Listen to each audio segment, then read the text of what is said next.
So sabi ko nga, from the search for the truth ay naging mga propaganda. For example, paulit-ulit na sinabi na kaya nagkaroon ng leadership change para pigilan yung impeachment.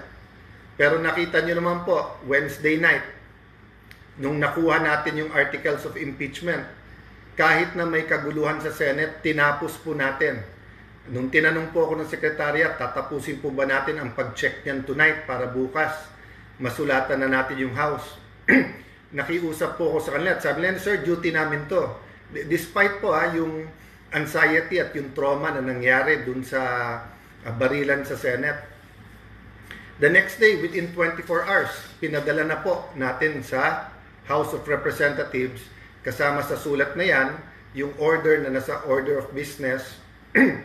Sa Monday, ang articles of impeachment at magko-convene na tayo bilang impeachment court. So ulitin ko lang po clarification number 1. Walang delay.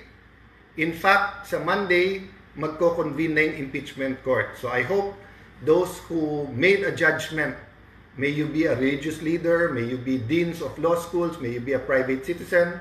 Sabi ko naman po, we accept your criticism. Dapat maging aktivista, dapat kalampagin nyo kami. Pero if you made a judgment or an accusation, let's also have the humility of saying, ay mali pala kami. Kasi kita nyo naman pala ho, hindi totoo at propaganda lang at paninira sa bagong majority na yung impeachment ang main reason na pagpapalit, di ba? Marami tayong pag-uusapan kung bakit pinalitan ang majority. Kasama dyan yung direction. Tingin ko po hindi natututukan ng husto yung present crisis ng ating bansa.